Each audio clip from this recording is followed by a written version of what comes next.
Hey, Kyle's Wonderful here again with another wrestling review.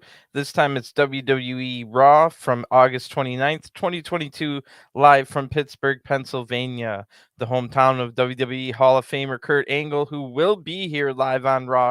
And I'm looking forward to see what Kurt has in mind for tonight. I've also heard that Kurt is feeling better, but I would not want to see him back in the ring. But Kurt Angle does have a lot to give back to this business, and I would definitely like to see him involved more. So let's see what happens with that tonight. Also tonight, we'll finally crown new WWE Women's Tag Team Champions after 3 months of not having a champion. The cursed Women's Tag Team Title Tournament comes down to the finals tonight. Raw will be represented by Io Sky and Dakota Kai, who Bailey brought the Raw during her return last month from injury, over a year out injured. SmackDown will be represented by Raquel Rodriguez and Aliyah. Raquel has basically gotten this far just by herself. Will Aliyah finally step up tonight in the finals and make it not a one-woman team? After Aliyah did have two big matches last week, including being in front of her hometown, her family, friends, and hero Trish Stratus. So another story in this match tonight, which is the main event, is that Dakota Kai and Raquel are former two-time NXT Tag Team Champions. Raquel was also the one to end Io Sky's really long NXT singles title reign. So Aliyah was around the three of them in NXT as well, meaning all four women know each other very well.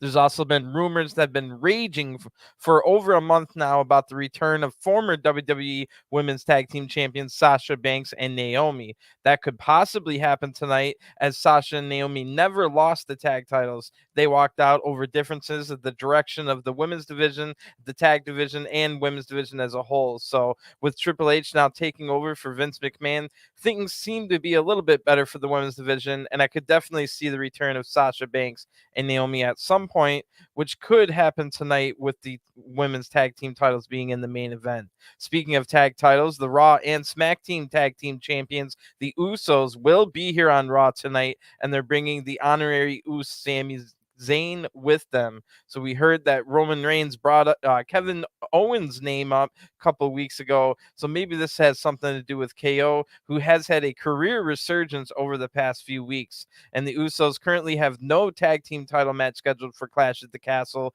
which is in only 5 days this Saturday in the UK. First UK pay-per-view in over 30 years. So it could have something to do with KO maybe tonight, although the Usos have beaten two Raw tag teams in the last month, so maybe it doesn't have anything to do with the tag titles.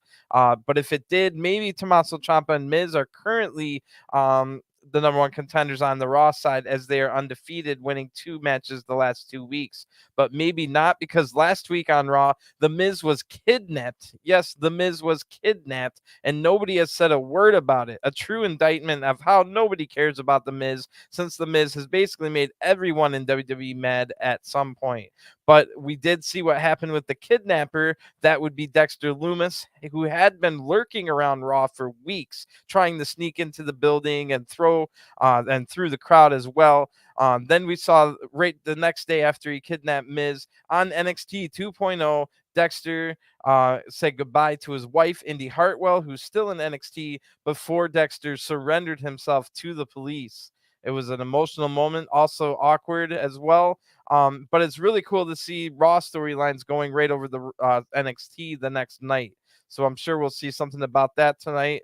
All this is seemingly connected with the huge return of Johnny Wrestling, Johnny Gargano, last week, who just casually walked out as if it was nothing on Raw last week, sending the crowd going wild. So right after, and that was right after The Miz was taken by Dexter Lumis. So Johnny Wrestling was approached by yet another member of the Way after that, Austin Theory, last week, who talked trash about Gargano's dreams.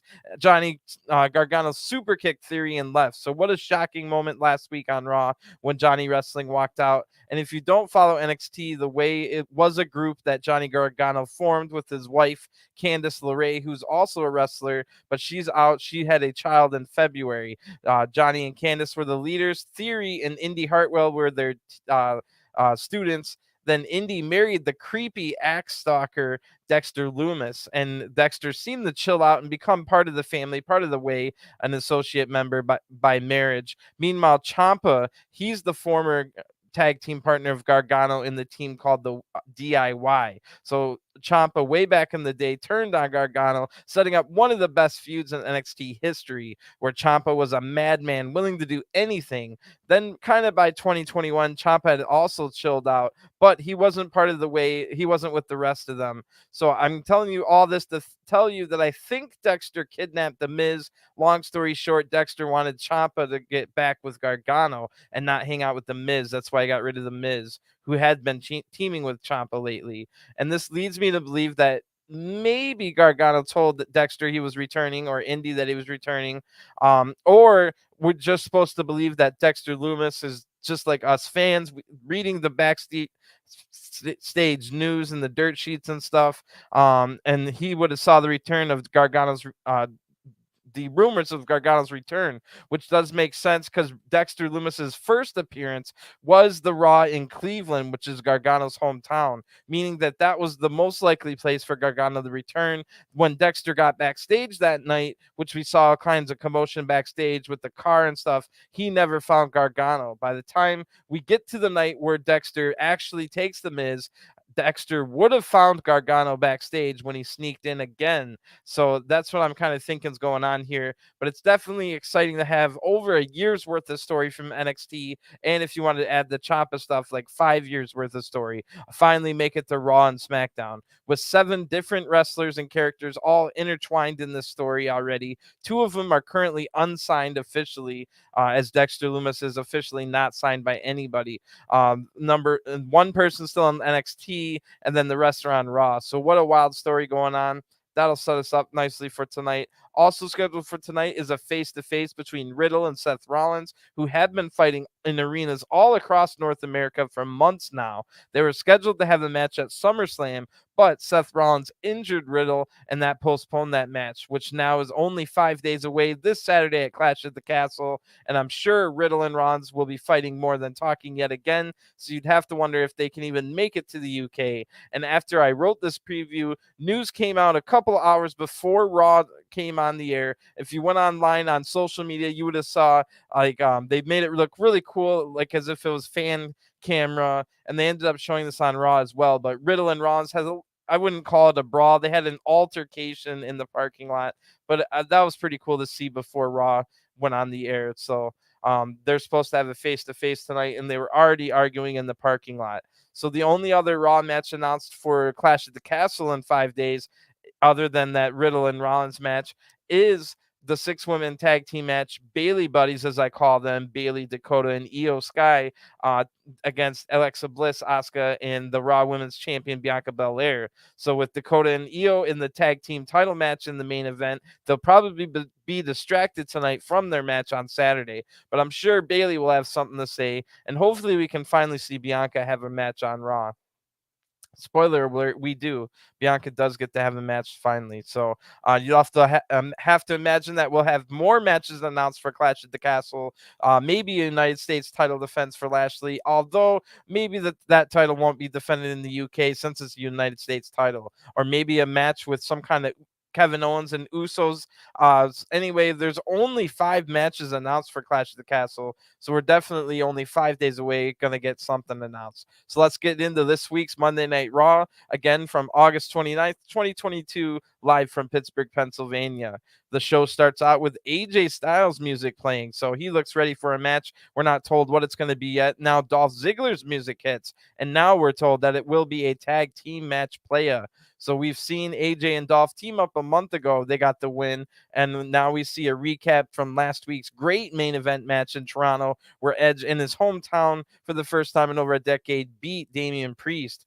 After the match, Rhea Ripley gave Edge a low blow. Finn Balor hit the coup de grace, and the Judgment Day was looking to destroy Edge with chairs. But Edge's wife was in the front row saving Edge, and that was Beth Phoenix, of course. Rhea wanted to fight Beth Phoenix, but Finn and Damian held her back, and that was how Raw ended last week. So we get that recap. Now that we go back to live Raw, the Judgment Day now comes out, accompanied by Rhea Ripley, and it will be Finn Balor and Damian Priest in this match against AJ Styles and Dolph Ziggler. So AJ had to deal with the Judgment Day for months after WrestleMania. He now finds himself back in battle with them, and we just saw last week Dolph Ziggler fought and lost to Finn Balor. So Dolph and Finn are going to start this match. Dolph hits a drop kick and tags in AJ right away. Finn gets away from this and Damian tags in. Damian takes control and he knocks Dolph off the apron. Priest then falls doing a move. AJ was going to flip over his back. Priest just falls down to his knees. So AJ, the veteran, was able to save the move right away. And then AJ clotheslines Damian over the top rope.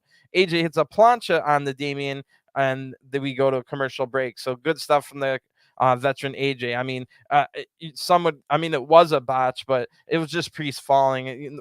Nothing too crazy there. AJ, unlike someone that's only maybe like a 5, 6, 7 year pro, might like stutter and try and think of what to do real quick. AJ didn't miss a beat. You'll love to see it. So we go to a commercial break. No picture in pictures all night long, sadly. So I hope that's something that can change in the future. That's one thing that AEW really has an edge over WWE, is that Dynamite always has picture in picture ad breaks during the matches. So maybe that's something in the next year that maybe we can get more picture in picture ad breaks for Raw. However, on SmackDown over on Fox, it might be tougher to pull that off. Anyway, kind of a weird way to start Raw so far. As much as I love AJ Styles, it was a cold opening to have him come out and then be announced as being teaming with Dolph. So it's just a little weird to start this, but we do find out where it leads in a little bit here. When we come back from the break, Finn hits a drop kick on Dolph. They're back in the ring now. Dolph's in trouble, but he's able to counter the next attack with a famouser. AJ now tags in, so does Damian Priest. AJ Styles hits a huge striking combo. Then things get a little bit weird as AJ runs the ropes. Finn Balor's facing the other direction, and AJ stops and is like mesmerized by the back of Finn Balor's head. I don't know what the heck that was all about. It was super weird, but AJ's able to counter the attack while he was distracted, and AJ hits the Ushi and applies a calf crusher. Damian is using his power here to able to get to the ropes, and Dolph now runs over. He attacks Finn Balor. Dolph tags in, and Damian hits AJ, but he gets rolled up from behind by Dolph. The referee, however, was getting AJ out of the ring, and he didn't make the pin or the count. So Finn's able to run in. He kicks Dolph really hard in the head. Dolph didn't see it coming. Damian Priest then hits the South of Heaven choke slam, getting the 1, 2, 3. The winners of this match by pinfall, the Judgment Day. So, wow, where does Dolph even go from here? He has no direction. It seems like that whole month-long thing with Theory was all for nothing. Maybe we'll see Dolph. Looks like Theory's going to have some kind of storyline with Gargano. So, is Dolph going to get involved with the Gargano Theory storyline, or is Dolph just going to be this shows up and has matches? I'll team with AJ here. I'll have a random feud with Finn there. None of these matches I'm getting any reaction from the crowd. Some of the crowd probably doesn't even realize that Dolph Ziggler is like a good guy yet. So that might be part of it. They never truly explained why Dolph Ziggler all of a sudden is just a good guy. So that might be part of the reason that he has zero reaction from the crowds. But the other reason is Dolph has just been beaten down too many times in his career where he was shown oh yeah, don't care about Dolph. So now that Triple H is taking back over, we've had a bunch of Dolph matches and it really hasn't clicked yet. I'm a fan of Dolph, but at this point, I would love to see him do something different, whether it be a complete gimmick change, maybe have Dolph join the Judgment Day or something like that and do something completely different, or just go somewhere else like in AEW. He could be in a jokey kind of tag team with his brother Nick Nemeth, and maybe just do something else. It isn't working. Meanwhile, the Judgment Day, I mean, it's not over yet, but because they have some more segment here, so I'll wait to talk about them. But their matches haven't been as good as it should be. Like the tag team of Finn Balor and Damian Priest on paper is an amazing tag team. Maybe they just need to work on their chemistry a little bit. The matches have been all right, just nothing to write home about. Finn Balor's offense has been a little bit hampered by him being a heel. His heel attack, when he's just doing slow paced attacks as a heel, is some of the most boring heel attacks. And I know Finn Balor's way more capable of more than that. So anyway, After the match, the Judgment Day are just laughing and they go to leave. But then on the big screen, we see a car pull up, and Edge steps out of the car and he walks over to the arena. So the Judgment Day then they're like, screw that, we're not leaving. They go back in the ring and they're all fired up to beat up Edge or whatever. So now we go right to a commercial break, assumingly so that we can wait for Edge to go through security and walk to the ring. So now it makes more sense why that was kind of a cold open to Raw, because it was leading to a big talking segment with Edge. So I'm guessing, well, I was guessing maybe a mixed tag match with Beth Phoenix involved, with something with Rhea Ripley, maybe Finn Balor. Finn Balor is from Ireland. Clash of the Castles in the UK, right next to Ireland. So you'd have to imagine Finn Balor is going to have a match there. Anyway, when we come back from the break, the Judgment Day is pacing around back and forth. They can't wait for Edge to get out here. So Rhea says, Edge, we saw that you're here. Come down to the ring so we can smash you. Finn Balor says, I'm sick and tired of all these legends. Where's my A&E documentary? I'm a legend. Show me respect. Damian Priest says, he told no lies. Edge, I had you with one south of heaven, and you were out, but the referee didn't see it. But that's okay. I'm a man of my word. Now, you don't have your city and the person who wears the pants in your family. Tonight, you face your Judgment Day. So Edge now comes out. Big cheers from the crowd. Eventually, Edge says, oh, what now? Edge says, you know what? The three of you made some valid points, but you also made some ridiculous points. I didn't come back here to steal your glory. I came back to teach you how to reach the same glory that I did, but your ego was too big and it got in the way. I'm not in my city. Beth isn't here. But I got to say, we both wear the pants. It's 2022. Don't be a caveman. Come on. Plus, Beth is a badass. So, Rhea, you'll find that out if you keep it up. Anyway, now, Priest, last week we went to war and I beat you. So now I'm standing here by myself, the three of you in the ring looking all emo, telling me I got to face my Judgment Day. But all those months under my learning tree, you didn't pay attention because I didn't come here alone. And then the Mysterios appear out of nowhere. They're holding kendo sticks, just like the New Day's been doing against the Viking Raiders. I guess kendo sticks are in. The Mysterios attack Priest and Balor and get them out of the ring. Edge goes after Priest as well. The only two people left in the ring now are Dominic holding a kendo stick and Rhea Ripley. So Rhea tells them to drop it. They have a big standoff. They stare each other, Dominic and Rhea. Dominic's been getting attacked for like a straight month now by Rhea Ripley, but Dominic cannot bring himself to hit a woman. Rhea then takes the kendo stick, and Edge and Ray now slide in the ring. Rhea laughs at all three of them holding the kendo stick. Priest and Balor pull Rhea out of the ring before anything ridiculous happens. So even more teases of Dominic joining the Judgment Day. Also, Ray, Edge, and Beth seems to be in this match, but maybe not Beth, because we find out later it's not Beth yet anyway.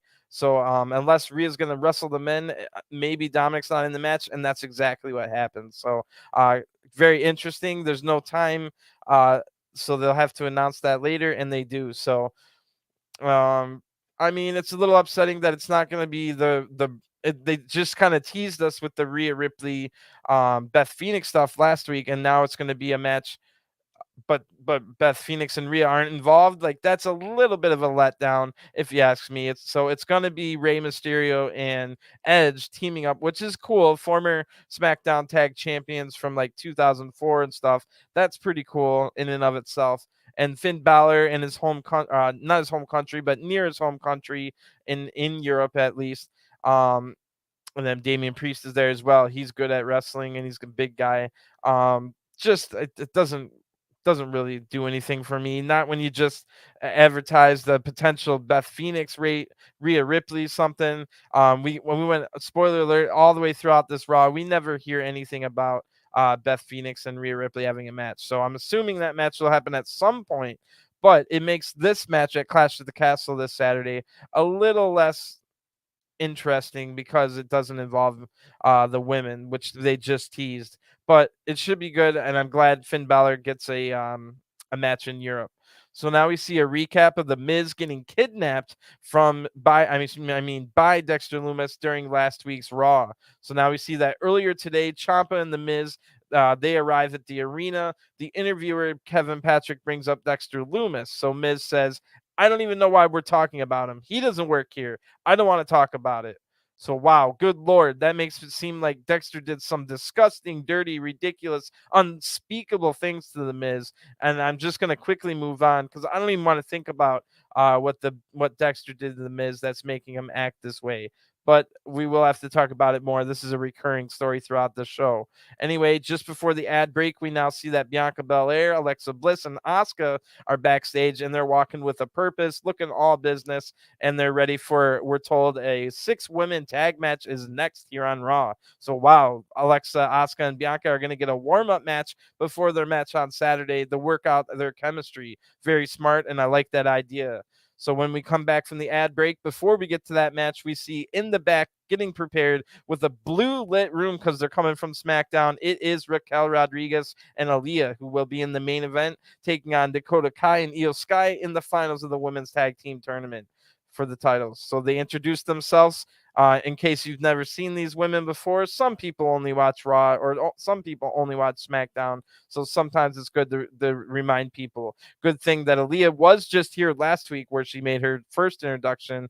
Aliyah was in her hometown, remember, and lost to Bayley in Bayley's return match. So they introduced themselves. Raquel says some stuff in Spanish. Unfortunately, I failed out of Spanish class when I was in high school. But Raquel says in English after that you're going to call us the new WWE women's tag team champions. So that was barely anything, but it's better than nothing. And they got to introduce themselves in case people never seen them before that were watching Raw tonight. So now Alexa Bliss, Asuka, and Bianca Belair come out, and it will be against jobbers. So I wasn't expecting that. I was expecting like Nikki ASH, Dewdrop, and Dana Brooke or something like that. You know what I mean? So instead, it'll be Danny Moe, Kayla Sparks, and Katie Arch. So I've heard of Danny Moe and Kayla Sparks before, and I've seen them on AEW on Dark and Elevation. I'm pretty sure Katie Arch is probably a changed name. She looked familiar, but I couldn't quite picture who it was. I'll have to look it up at some point. But Katie Arch might have been a changed name. They do that sometimes if they don't like your name. But Danny Moe and Kayla Sparks are going to be in this match with Katie Arch against Alexa, Asuka, and Bianca. So Bianca takes all 3 of them out in a row as they just quickly tag out after getting hit and then tag in, and they get hit by Bianca. So Bianca takes all 3 out. Then Bianca flips over Katie Arch and hits a big attack. Bianca then fights Danny and Kayla. They all run in. So she taunts. That's the word I wrote there. Bianca taunting here. Danny Moe and Kayla Sparks. They run in and right into an Asuka and Alexa clothesline, like double clothesline. So Bianca then hits a vertical suplex on Katie Arch. Alexa tags in. She drops the knees and hits a somersault senton. And then Katie's in rough shape here. She's basically been in since the beginning. Asuka tags in and they hit a double team on Katie. Asuka taunts Katie and then Pie faces her, trying to get some kind of competition here. Katie then hits a striking combo, but Asuka answers back with a huge strike. Katie then evades the hip attack and then is able to tag in Danny Moe. Asuka then hits a nasty striking combo, followed by a German suplex. Asuka then hits a sliding drop kick, but Katie comes back in to break it up. And this is a really fun match to watch. I know some people are just going to scoff at squash matches and jobber matches based off the principle, but this was fun to watch. Asuka now hits a nasty kick. Alexa hits a DDT. That was on the 2 illegal women. Now Bianca hits the kiss of death on the legal woman. Asuka puts the Asuka lock on Danny Moe, who taps out. And the winners of this match by submission, Asuka, Alexa Bliss, and Bianca Belair.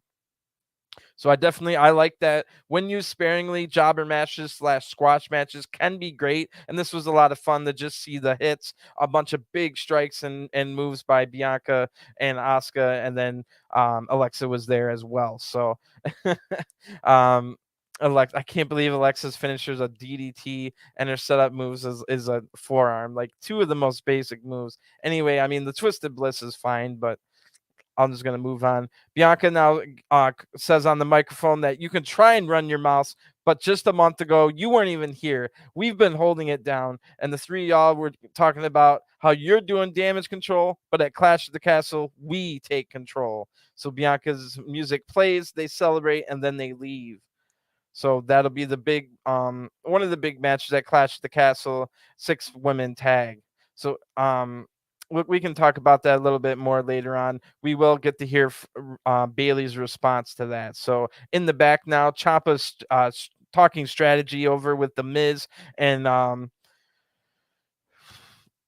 Adam Pearce is there. So Ciampa's talking to Adam Pearce, and he says, "Listen, Adam, Miz has been through a lot. He shouldn't have to fight Bobby Lashley tonight." Adam Pearce says, "Well, Dexter Lumis has been released from jail. Miz, you didn't press charges, and you didn't say what happened. You not talking isn't making this any easier." The Miz says, "I'm not talking about it. But anyway, why'd you put me in the match with Bobby Lashley?"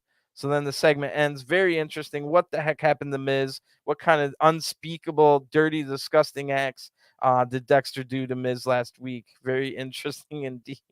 Now the hometown hero, the Olympic medalist, gold medalist himself, Kurt Angle, comes out in his wearing the old Team Angle jumpsuit. I was like, wow, does he got a singlet under that? He looks ready for a match. Kurt's looking good. He's got his gold medal on. He gets in the ring. The crowd, the hometown crowd's loving him. So Kurt Angle said, "It's great to be back in my hometown of Pittsburgh. This Saturday is Clash at the Castle. It's going to be so good," he says.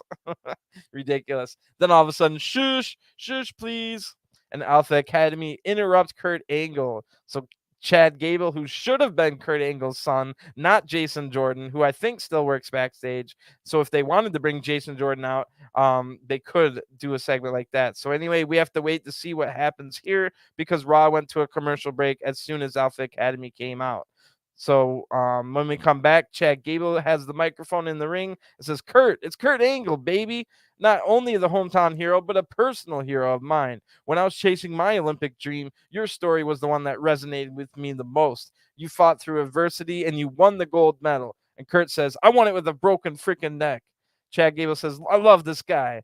Now, as we were searching for new members for the Alpha Academy, we found no candidates here in Pittsburgh. So, Kurt, I think we can change the world. Tonight, I'm offering acceptance to Alpha Academy for a one night only affair. Otis, hit him with the jacket. We got official merch. Kurt then says, "I think I'll pass," and he throws the jacket away. Gable says, "Tell me you didn't just say that." Kurt says, "It's true." And then Gable shushes him. So Kurt shushes him back. They have a shush off. Gable says, "You don't shush a shusher." And Kurt and Gable shush each other more. So Gable says, "That's enough. Otis, show our good friend Kurt what happens when you turn down an offer from the Academy." So then the Street Profits music hits, and they've got Pittsburgh black and gold gear on. Montez Ford on the microphone says, "The Academy must not know the motto that if you mess with Kurt, you get hurt. And we mad because you messed up our bus. And we're mad because we got our bus messed up on SmackDown. If you guys didn't see, it was Maximum Male Models and Los Lotharios, the weird team up there. They thought it was Hit Row's bus, but it was Street Profits bus that they spray painted. So anyway, Montez continues saying, "Alpha Academy, you're in the right place at the wrong time, and we're looking for a fight." So Gable says, "Everyone shush the hell up. I accept, but only on one condition. If we win, Kurt Angle has to join the Alpha Academy." Which, oh my gosh, that would be hilarious. So if we go to a commercial break, Street Profits and it'll be Street Profits, Angelo Dawkins, Montez Ford against Alpha Academy, Chad Gable, and Otis. Street Profits have been missing from Raw for the last 2 weeks, but in that time, they did beat the Alpha Academy on main event. So Alpha Academy has not won a 2-on-2 tag team match since the beginning of the year. So I wouldn't hold your breath for the fact for Kurt Angle to join the Alpha Academy, but I would love it if he was forced to, and then maybe actually after hanging out with them, liked them and Kurt became their true mentor. That would be definitely way more interesting than just the same old babyface saving the hometown hero story. So when Raw returns, it's announced that Edge, Rey Mysterio will take on Damian Priest and Finn Balor. Like I said, that's a bit of a letdown, but three legends in that match should be a good one. We'll have to see what happens with Beth. So anyway, the bell rings to start this tag match. Montez Ford starts with Otis. Ford hits some big chops here, but Otis hits a big power slam in return. Gable now tags in, and Ford jumps over his attack and knocks Gable down with a drop kick. Dawkins now tags in. They hit a double team with a shoulder tackle for a 2 count. The crowd's super silent for this match, and they're kind of silent all night. It could have been one of those situations where it didn't translate over TV, or they might have just not been very loud, because it kind of was the same way all night. Anyway, Dawkins and Gable now do some great counter wrestling here. Really quick pace. They hit arm drags back and forth. Dawkins then dives out of the ring on the Chad Gable, and this match kind of has no life. Nothing really going for it here. So back in the ring, Gable counters an attack. He hits a dragon screw leg whip that looked nasty on Dawkins, and that attacks his knee. Gable attacks the knee further, then tags in Otis. Otis hits 2 big clubbing blows and then tags back out. Thanks for coming in, Otis. Dawkins then jumps over Gable and is able to tag in Montez Ford, who comes in and kicks Gable right in the face and hits a diving crossbody. Ford then knocks Otis off the apron and hits a flurry of moves on Gable, ending with a standing moonsault. That was amazing. One of the best flurries of the night in any match. Montez Ford now climbs up the ropes, but Otis grabs Ford, allowing Gable to come up and hit a superplex. And then we go to the ad break. So the match got a little bit better here. Maybe it's just the fact that we've seen so many Street Profits Alpha Academy matches in 2022. And it's not like that fact even being referenced. It may as well just be 2 teams meeting for the first time, when it really hasn't. We've seen them in like 10, 12 matches this year already. So anyway, let's see if Kurt Angle has to join Alpha Academy, because that would certainly be wild. When we return from the commercial break, Gable hits an arm drag on Ford, but Ford hits a DDT and both men are down. The crowd's now cheering loudly as Dawkins tags in. They woke up a little bit. Dawkins gets crushed by Otis right away, shutting the crowd down. They booed that one big time. Otis now takes on Ford, hits the world's strongest slam on Dawkins after that, after he took out Ford, and Gable tags in. Dawkins just barely kicked out of that, but Gable tags in, but Ford breaks up their double team by pulling the rope down, and Otis goes spilling over to the outside of the ring. Dawkins now hits the silencer. That's the butterfly suplex for a 2 count, and Ford is able to tag in. They're looking for a doomsday type device here, but Gable's able to get out of it. Ford's still up on the top rope, and he hits Gable with a crossbody, almost winning the match on that move. Now Ford flips over Gable, but Gable turns this blockbuster attempt into a picture-perfect Northern Lights suplex that was so smooth and beautiful. Wow. Just a thing of beauty. Otis now tags in and he blocks a sunset flip using his size advantage. Gable now makes a blind tag and almost wins it with the top rope headbutt. Dawkins then barely breaks up the pin in time. And then Otis and Dawkins both clothesline each other at the same time. They roll out of the ring here, and Gable takes his straps down just like Kurt Angle. He's talking trash to Kurt ringside, and Chad Gable applies the ankle lock right in front of Kurt Angle. So Montez Ford reverses this into an ankle lock of his own. He even grapevines the leg, but Big Otis comes in and splashes Montez Ford. That breaks the hold, of course. Otis is now talking trash outside of the ring, the angle, and then out of nowhere, Dawkins tackles Otis over the announce table. That looked great. Street Profits now hit a double team in the ring on Gable, followed by a from the heavens frog splash from Montez Ford for the 1-2-3. The winners of this match by pinfall, Street Profits. So the crowd's absolutely loving it. They invite Kurt Angle to drink. Oh no, don't encourage Kurt Angle to drink. What are you doing? Kurt Angle takes a sip and he spits it out. He didn't know it was going to be alcohol. Kurt then finds 3 bottles of milk instead, and they all drink milk.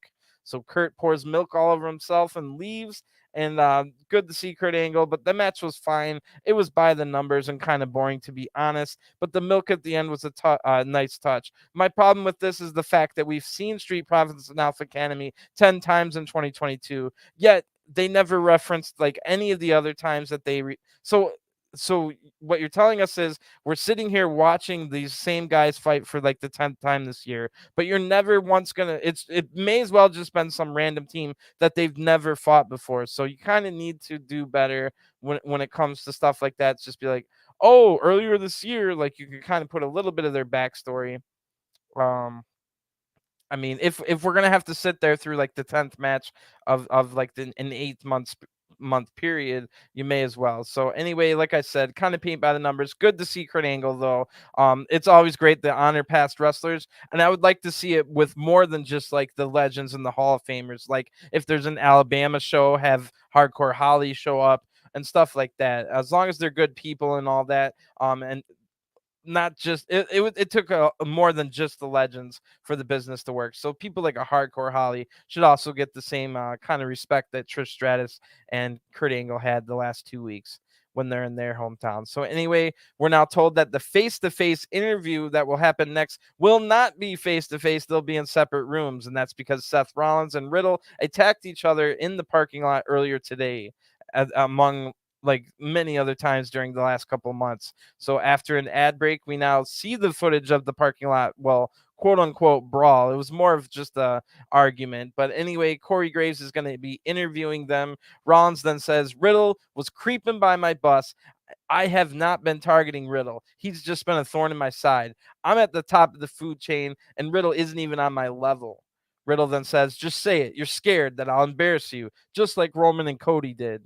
Rollins then says, I will finish you off, not just for me, but for everyone that you annoy. And I'll put you on the shelf next to Cody, then move on to the WWE Universal title. And there's nothing you can do about it, Riddle. I'm Seth frickin' Rollins, and I'll stomp your head in. Riddle then says, there's only one man in your marriage, and that's Becky, bro. And then the interview ends. So that was fine.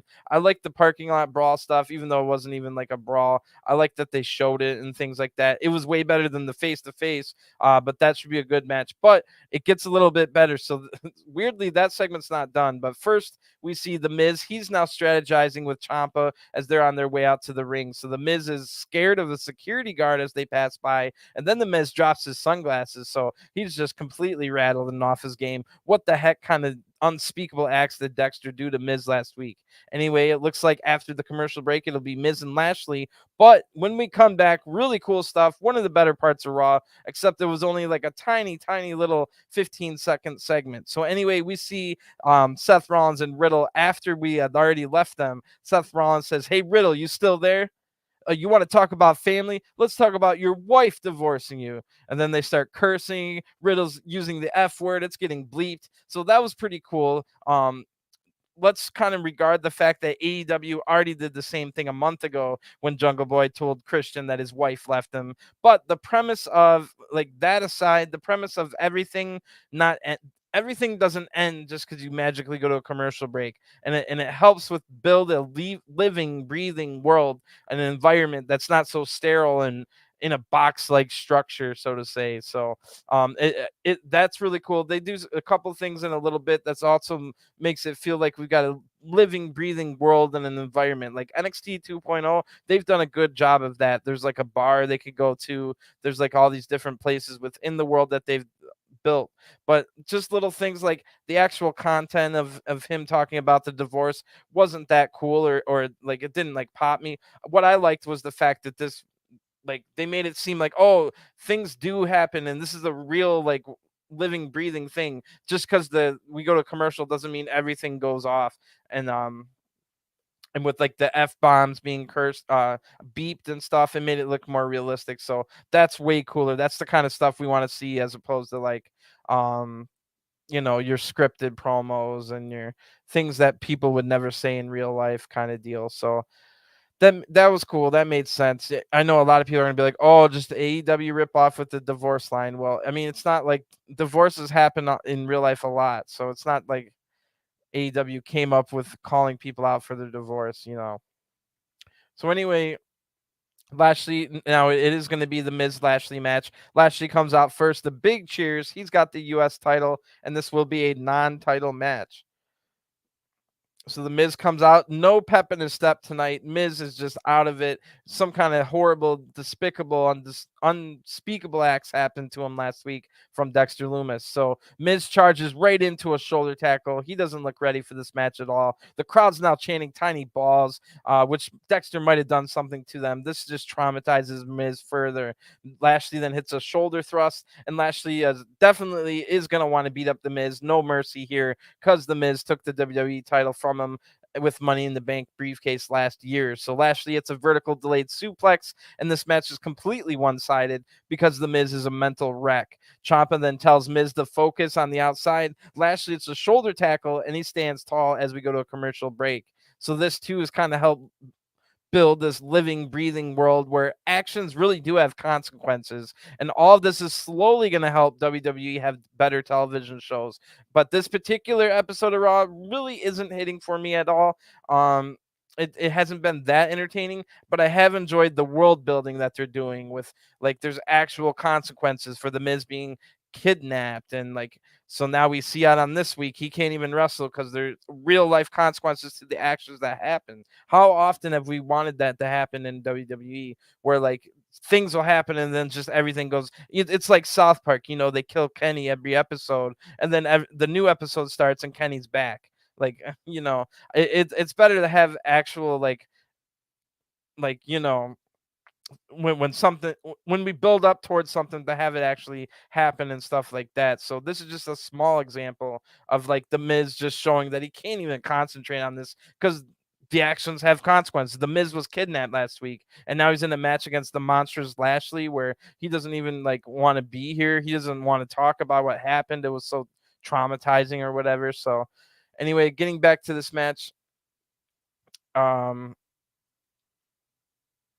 when Lashley's still in control, obviously. Ciampa's now using his body as a shield so that Miz didn't get thrown into the ring post. Miz finally hits an offensive move now, and he goes on the attack outside the ring. Lashley gets thrown into the steps. Miz hits a big Mafia kick back in the ring for a 2 count, but Lashley's able to turn it around with a flatliner. Lashley takes some time to recover now and unloads some big lariats and suplexes. Lashley hits a shoulder thrust and a Uranagi slam, but Ciampa distracts Lashley, allowing Miz to take control again. Dexter Lumis now appears. He's at the top of the steps. Miz sees him, and he's so scared that Lashley's able to apply the Hurt Lock full Nelson, forcing the Miz to tap out. So the winner of this match by submission, Bobby Lashley. So I pretty much explained why this happened. It's towards the whole world building, actions have consequences type deal.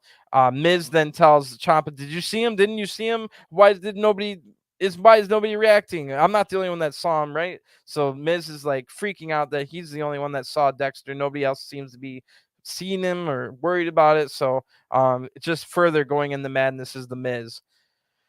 And we'll check back in on that later. So in the back now, Edge and Kurt Angle have meet up in the locker room. This was a fun moment, and Edge gives them pictures of their top moments where Edge had written things on the back making fun of Kurt Angle, just like the old times. This something Edge used to do to Kurt back in the day. This was pretty funny. It wasn't like overly laugh out loud funny, but just put a smile on my face, nostalgia type stuff. So also in the locker room are Ray and Dominic. They were there too, and Kurt Angle was talking to them. And then Kurt leaves. Now we overhear Ray and Dominic talking. So again, with this whole world building, everything's kind of real. You can go from one thing to the other. We go from Edge and Kurt talking in the locker room. Now we hear Ray and Dom have a conversation. So actions now have consequences, as we saw with the Miz being so traumatized about last week. So really a lot of world building and stuff. And the Raw, tonight's Raw wasn't very entertaining, but I enjoyed the world building that they did, setting things up for later on. Everything's not going to be fixed overnight, and slowly but surely they are making things better as far as the world building. So in the back, when we come back from the break, oh, I never told you what Ray and Dominic were talking about. So Dominic just says that he'll be in their corner. He sounds like an 8-year-old child. No offense to Dominic and 8-year-old children for that matter, but Dominic just seems like he's a kid out there. It's ridiculous. So elsewhere backstage now we go like from one thing to another. We see the Bloodline and the Usos and Sami Zayn are getting ready to come out after the break. So when we come back from the break, don't forget philanthropy is the future of marketing. So after that, the Usos, Jimmy, Jay, and Sami, the combined bloodline here, the honorary Us, they all dance their way to the ring. Sami Zayn is just ridiculously hilarious. He's even holding up the ones with the Usos. So now we see a recap from from SmackDown, where Drew McIntyre won the match against Sami Zayn, but Roman and Usos destroyed Drew with chairs. They all hit their finishers, including Sami, and that was only 8 days before Drew McIntyre gets a world title match in his home country of the UK. So now we see a picture of Drew McIntyre's back that I have not seen yet. It was nasty looking. huge red welts all the way throughout his back and some cuts as well. That was a nasty picture to see. The Bloodline really took Drew out. So Jey Uso says, "Did you see that?" And then Jimmy says, 730 days. This Friday, your tribal chief, Roman Reigns, has been Universal Champion. So this Friday, it's a huge celebration, 2-year anniversary for the tribal chief. Sami interrupts now. And he says, Roman Reigns has personally named me the master of ceremonies for Friday night, which is going to be hilarious. That's going to be awesome. So Jay then gives Sami a dirty look for this. Sami says, you are looking at the most dominant tag team champions in WWE history, the Usos, quickly trying to get on Jay's good side. Jimmy then says the Bloodline is running both shows. Jay says Roman Reigns will beat Drew at Clash at the Castle, and that brings Kevin Owens out. So Kevin, of course, has a microphone, and KO says, first of all, the Bloodline doesn't run anything on Monday nights because I've made it clear in the past few weeks, Raw is the Kevin Owens show. But I'm glad you're here. Tell your boss, Roman Reigns, he still owes me one. And then Jay says, Sami Zayn, is this your boy? And KO says, well, am I your boy, Sami? And Sami says, well, technically, he's my boy. So, but let's settle down. I'll explain it to him. So here's the thing, Kev. Roman doesn't owe you or anybody anything ever. So that's how it is. Kevin Owens says, Sami, I didn't think you could look stupider from when you grew out your hair, but now you look like a fool doing the Bloodline's bidding. Need I remind you that you're one of the best in-ring competitors ever, and now you're reduced to this? Look in the mirror and reassess things, Sami. Sami then says, you don't know what you're talking about. Everyone needs to get it through their heads. Jimmy Uso and Roman Reigns, they like me. And Jay, well, we're working on it. So that's why at the end of SmackDown, it was the 4 of us that stood tall after destroying Drew McIntyre. Jey Uso says, so if you don't leave right now, Kevin, you'll get destroyed just like Drew. Kevin Owens sees this as an invitation to get in the ring, and Kevin says, don't think I forgot that you and Heyman are the only reasons that I didn't end Roman's title reign 18 months ago. And on Friday, you can also celebrate 2 years of having your head shoved up your cousin's butt. Sami then says, you're begging for Jey Uso to kick your butt. And then Jay moves Sami out of the way. KO says, yeah, now this is the part I drop the microphone, we get a referee, and we start a match. However, it would have been way more funnier if KO said, and then we go to commercial, because of course we go to commercial right after that. If Kevin said that and we go to commercial, that would have been hilarious. So anyway, that was a lot to take in. Let's break this down. I'm sure some of you know what's going on here, but let's see here. So Jay had finally kind of seen, well, first of all, by the end of the segment, it looked like Jey Uso had finally seen enough to accept Sami at least a little bit as a valuable member of the Bloodline. But that doesn't mean that Kevin Owens is wrong, because the Bloodline is just using Sami to get things they want. Eventually, the Usos will also realize that they are being used just like Sami by Roman Reigns. So I wonder how much longer that'll take the Usos to realize that. Roman doesn't care about any of them, and he's only using them the same as Sami, who's just some random guy. Sami's not family to them, meaning that Roman uses his family the same he would anyone else off the street. And that's always been the story here. Remember, Jimmy tried to say this over a year ago, but he was shut up. Jimmy just accepted it and fell in line, which is why he was the one that accepted Sami first. So Roman's just using everyone. Jay and Sami don't realize it. Jimmy knows, KO knows, and the fans know. So we'll see how this goes. It's been going on for 2 years, like KO said there. So really good storyline that's been going for a long time. So when we come back from the break, KO and Jay are going to start their match. KO gets the first big strikes here, and he takes Jay down, and the crowd's loving it. Big time love for KO. Jay fights back. They strike exchanges now. The fight now spills out of the ring. KO gets sent into the ring post, but he's able to throw Jay into the steel stairs. Back in the ring now, KO, it's a flurry of strikes, and he's talking trash to Sami Zayn outside the ring while this happens. Jay takes control. He slaps KO in the face hard, and he talks trash in KO's. Excuse me. So KO counters this, and he's able to hit a cannonball senton in the corner. Jay rolls out of the ring now. KO goes after him and looks to do the power bomb on the apron. So Jimmy runs over, and this distracts KO so that Jay's able to hit a super kick and a Samoan drop onto the stairs. So wow. Then we go to commercial break. Kevin Owens is just always taking these nasty bumps for these damn ad breaks, and you can't ever say that KO doesn't do his all for the company. I can't believe he's hurting himself for these meaningless ad breaks. I can't believe like anyone would ever like make their decision if they wanted to stop watching Raw or not based on what happened just before they went to break. Like, they would base it on what's going on in the match, as a whole. So anyway, um, this match has been fine. It has no flow to it, however, so it was kind of just back and forth moves with no rhyme or reason. So when we return to Raw now, KO and Jay are exchanging punches while up in the ropes in the corner. KO's able to hit a middle rope package slam off there. Then KO goes up to the top rope, but Jay gets back up and he hits some punches. Jay goes on the ropes too. They have another striking exchange up there. KO hits an elbow strike that knocks Jay off, and KO hits the Swanton bomb, but Jay's able to kick out at 2. Jay then blocks a stunner attempt. KO blocks a super kick, and KO hits a super kick of his own. But Jay's able to counter the pop-up powerbomb attempt with a super kick. Jay now goes up to the top rope, and he hits the Usos splash, but Kevin Owens is able to kick out at 2. Both men are feeling it now. Next big shot might win the match. So Jay goes back up to the top rope, but KO counters this Uso splash into a pin.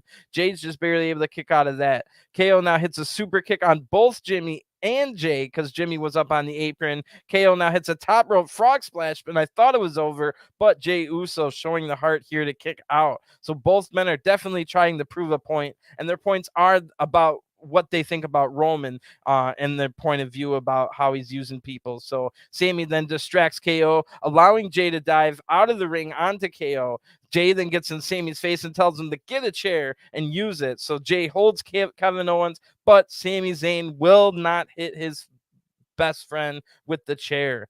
Jimmy now starts yelling at Sami. Even Jimmy's mad. Meanwhile, KO's able to hit a stunner back in the ring on Jay, getting the 1-2-3.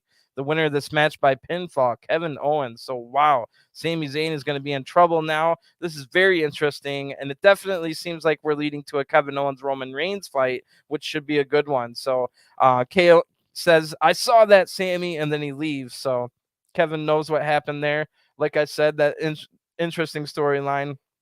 It's only a matter of time before Jay finally realizes that even Jay is being used by Roman and that he's no different than some random other wrestler that's not family and Sami Zayn. The same way Sami's being used is the same way Jay's being used. And once Jay realizes that, oh my God, he's using me the exact same way he uses Sami, and Sami's not even family. So that'll be a turning point in that story at some time for the Bloodline. In the meantime, I mean, we've got rumors that the younger Uso brother wants to come up and join the Bloodline. So maybe once they get Solo Sikoa up from NXT, maybe we'll be closer to them finally turning on Roman. They'll have the extra firepower, or however you want to look at it. Or maybe they'll never turn. We're not quite sure where it's going to go, but the story clearly is that Roman's just using everyone, even his family members. So in the back now, it's Bailey, and Bailey wants to respond to what Bianca was saying earlier. So Bailey says that you're right. You have been holding it down. And by holding it down, I mean holding everyone back. We'll get rid of you guys, and then they'll have the role model to look up to.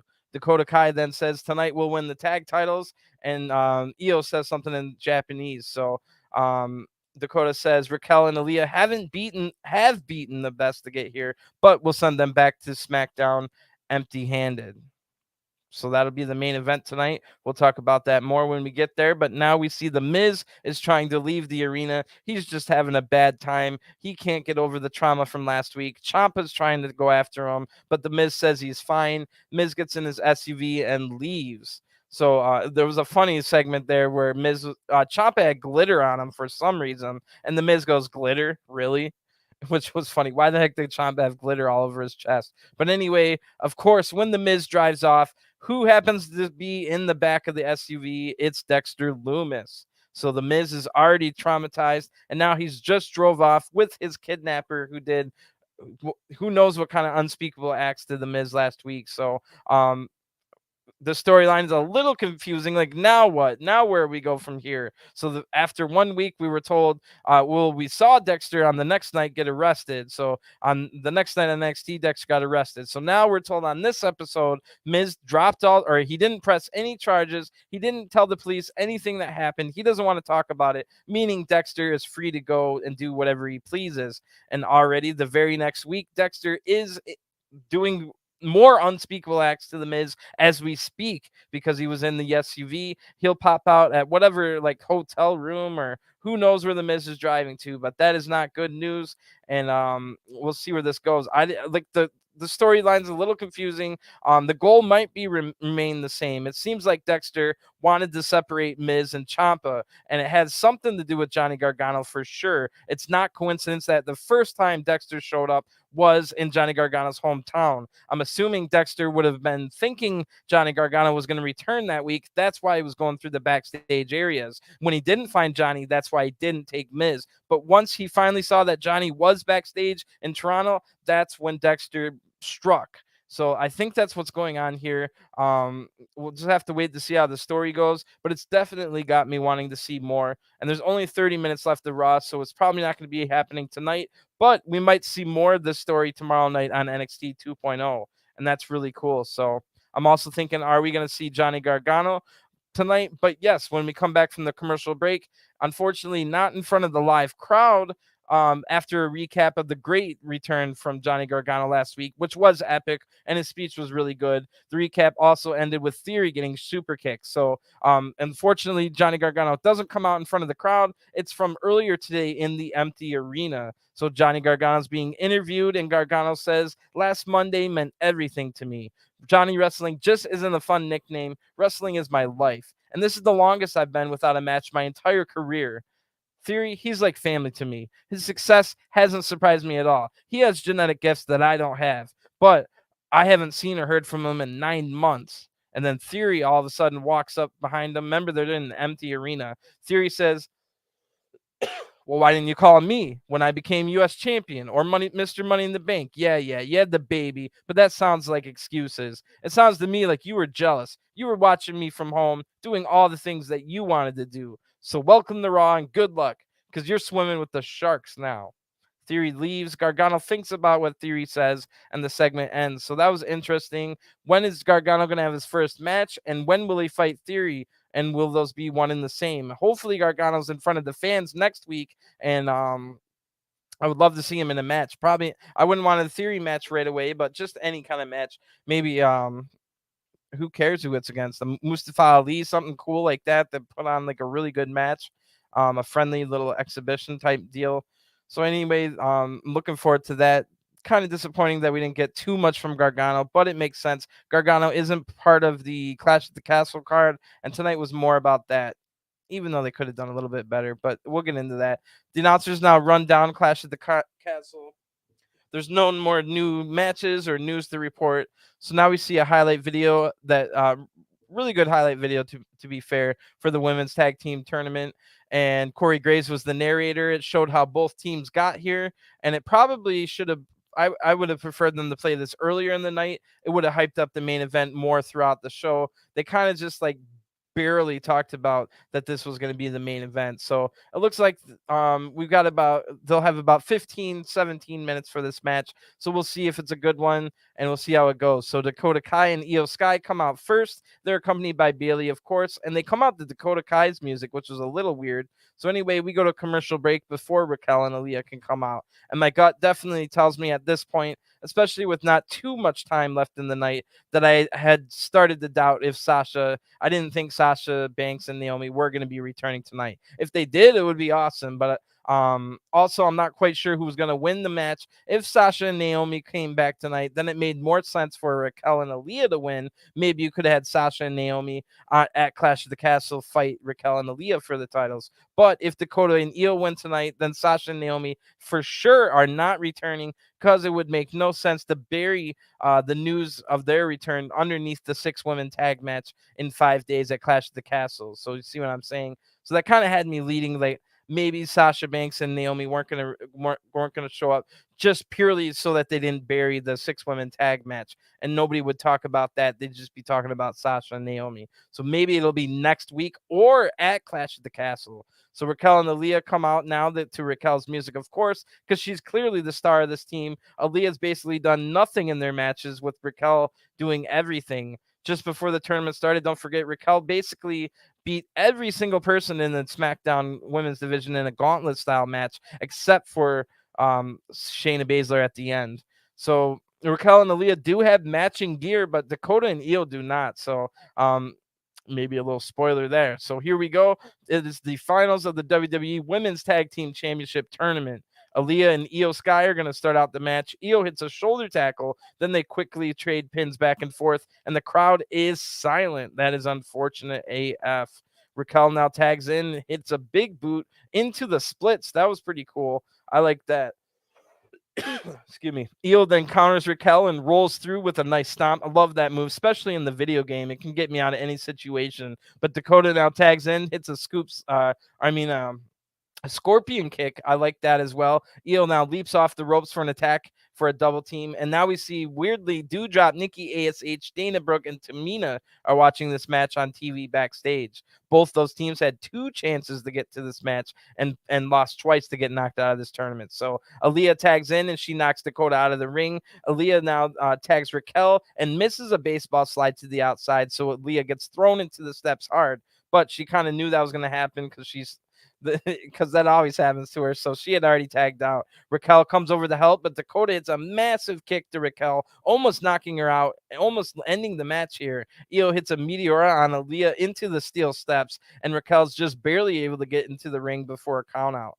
So now we have the last commercial break of the evening. This match has been fine so far, but nothing special. And I feel like I've been saying about every single match tonight. It's been fine, nothing special. So anyway, hopefully it heats up when we come back for the end. When Raw returns, Dakota and Io are hitting a double team on Raquel in the ring, and Aliyah is still down, but we do see during the commercial break, Aliyah got hit into the steps again. So at least it's not from that same uh attack. But man, this is just Aliyah's gimmick. She's just down and out all the time. Dakota now hits a kick to Raquel. She's talking trash. Raquel blocks a Meteora. Io tags in and gets thrown right into her own partner. So Raquel now taking both women down. Raquel hits a headbutt to Io, punches the Dakota. Raquel hits a twisting elbow drop on Io for a 2 count. And Raquel almost won the match by herself. Again, kind of how she got here in the first place. Io Sky then counters a Tejano bomb, but counters it into a code red. That looks great. That gets a 2 count, and the crowd is silent. They don't want to see any of this.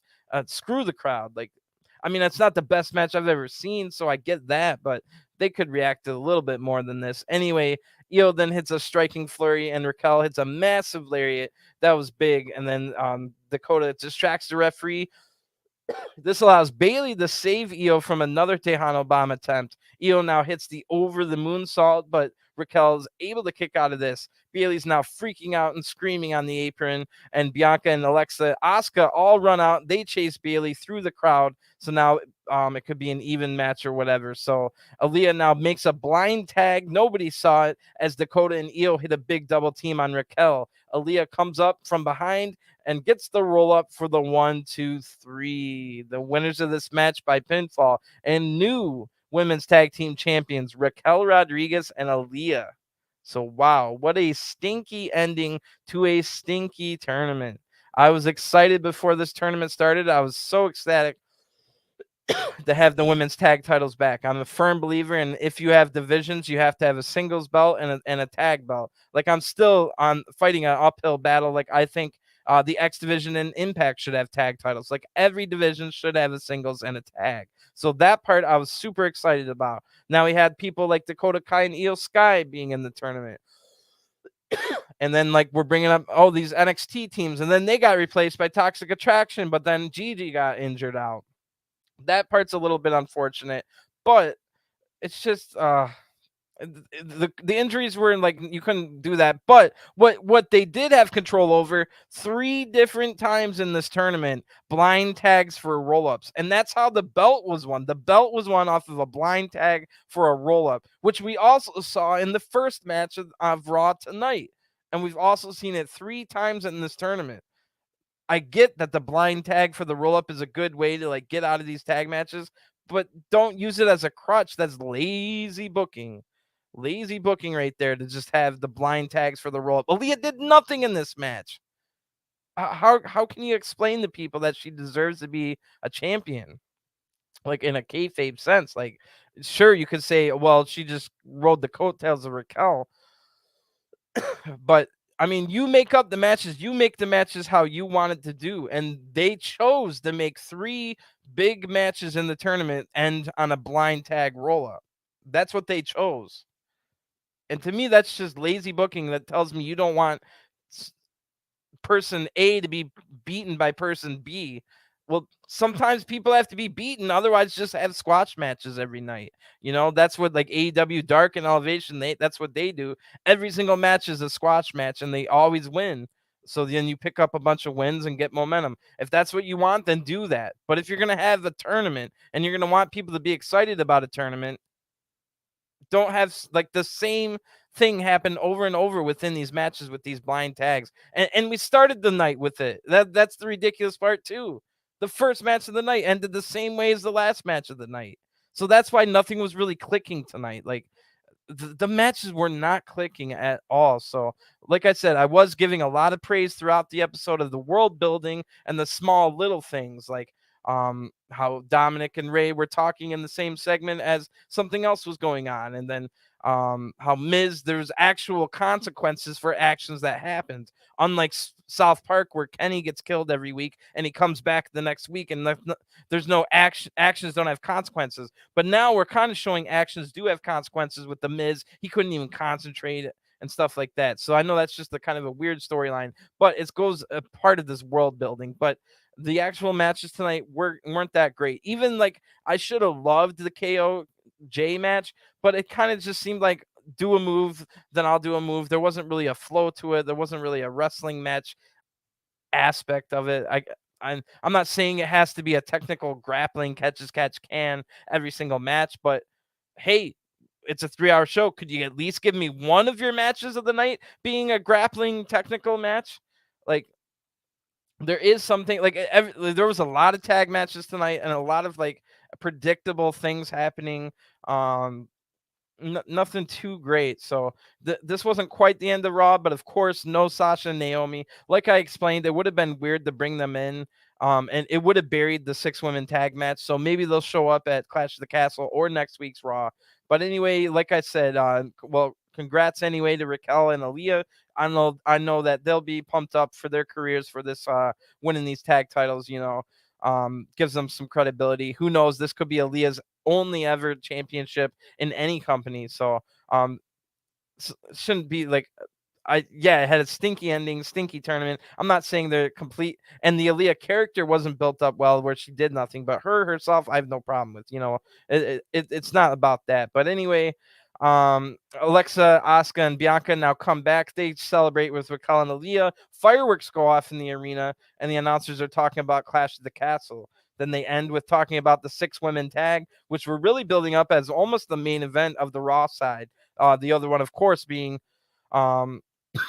Riddle and Rollins. And then the only other Raw match I think is Edge and Ray versus Judgment Day.